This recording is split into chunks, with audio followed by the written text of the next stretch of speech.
पति, पत्नी और नौकरानी। शीतल और अभिमन्यु की शादी को 5 साल हो चुके थे, लेकिन अभी तक उनका कोई बच्चा नहीं हुआ था। इसकी वजह से शीतल और अभिमन्यु परेशान रहते थे, लेकिन उन दोनों से ज्यादा परेशान थी शीतल की सास, यानी अभिमन्यु की माँ जानकी देवी। जानकी देवी चाहती थी कि जल्दी से जल्दी उनकी गोद में पोता या पोती आ जाए, और इसीलिए वो अपनी बहू शीतल को लेकर एक दिन हॉस्पिटल पहुंची। डॉक्टर मैडम, जरा ठीक से चेक करके बताइए ना, कई बड़े बड़े डॉक्टर को दिखाया है, लेकिन मेरी बहू माँ ही नहीं बन पाती। मैंने शीतल को बहुत अच्छे से चेकअप किया है।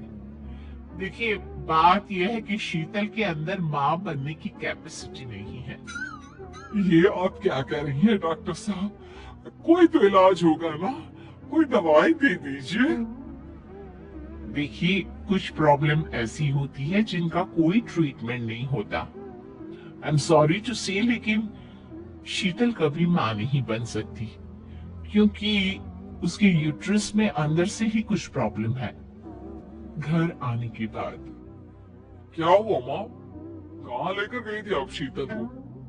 अरे कहाँ लेकर जाती, डॉक्टर मैडम के पास ले गई थी, लेकिन तेरी बीवी तो कभी माँ बन ही नहीं सकती।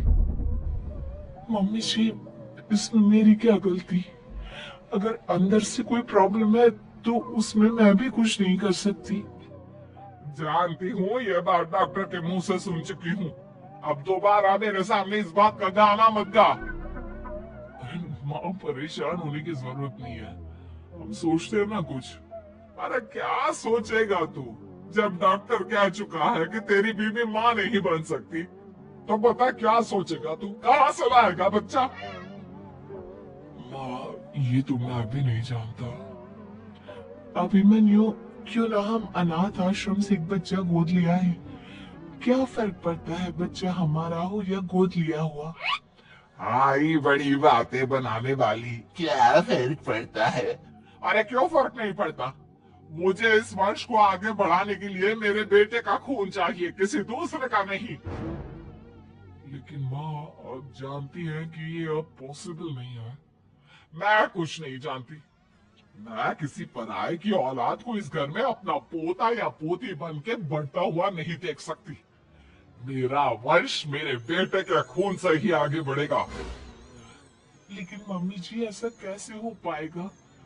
आप अच्छी तरह जानती है ना, मेरा और अभिमन्यु का बच्चा नहीं हो सकता। तो मैं अपने बेटे की दूसरी शादी करवाऊंगी, और अपनी दूसरी बीवी से ये मुझे बच्चा पैदा करके देगा। ये आप क्या कह रही हैं माँ? मैं किसी और से शादी नहीं करने वाला। मेरे रहते हुए आप अभिमन्यु की शादी किसी और से करवाएंगी? मम्मी जी, आप ऐसा कैसे कर सकती हैं? तू बस देखती जा बहू, मैं ऐसा कैसे कर सकती हूँ। कुछ दिनों के बाद, अभिमन्यु, मैंने तेरे लिए लड़की ढूंढ ली है। माँ, मैं आपको कितनी बार समझाऊं, मुझे किसी से शादी नहीं करनी है। पहले मेरी बात सुन, ये जो चमेली है ना, हमारे घर में काम करने आती है, वो तुझसे शादी करने के लिए तैयार है। मम्मी जी, आप अभिमन्यु की शादी एक नौकरानी के साथ करवाएंगी?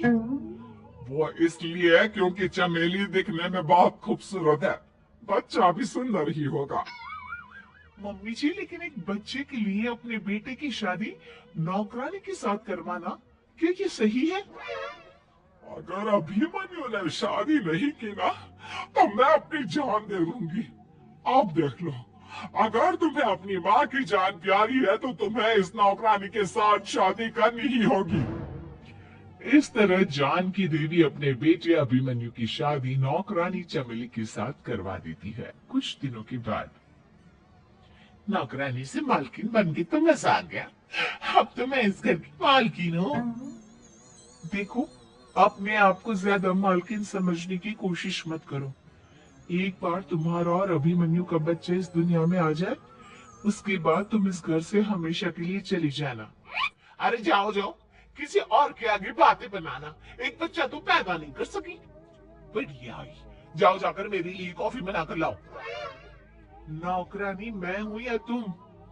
मम्मी जी देखिए ना, शीतल मुझसे किस तरह से बात कर रही है।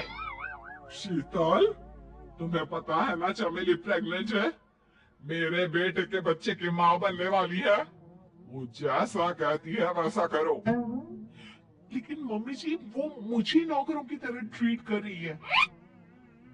अरे तो करेगी ना, वैसे भी बहू तुम हो किस काम की, एक बच्चा तो पैदा नहीं कर सकती।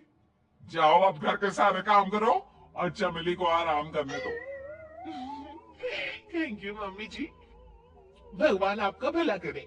आप नहीं होती तो मैं नौकरानी से महारानी कैसे बनती।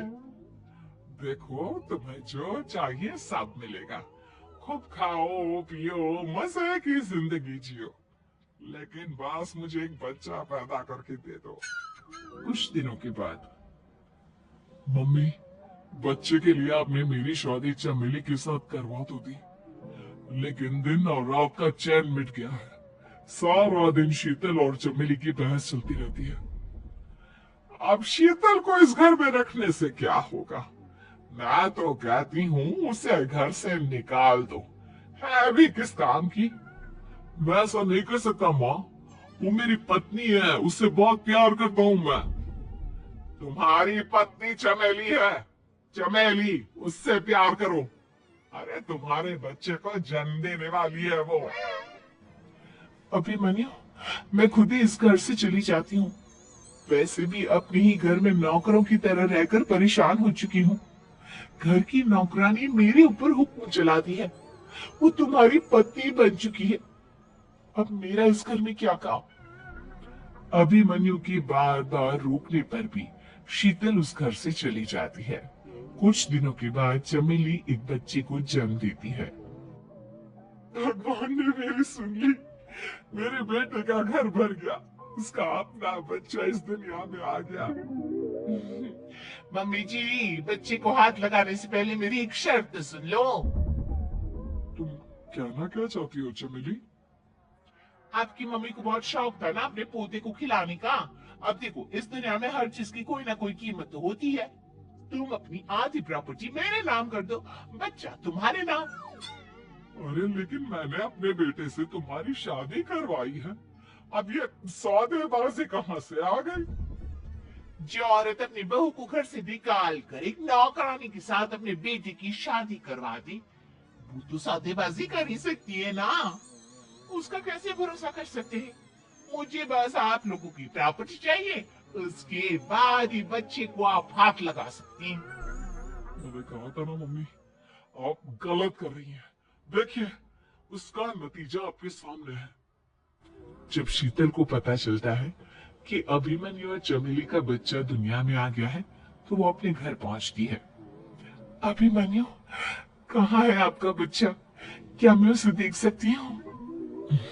कुछ भी मत पूछो शीतल, माँ की हुई एक गलती हम लोगों पर भारी पड़ रही है। वो नौकरानी अपनी औकात पर आ गई है और अब हमसे अपनी आधी प्रॉपर्टी मांग रही है, वो भी बच्चे के बदले में।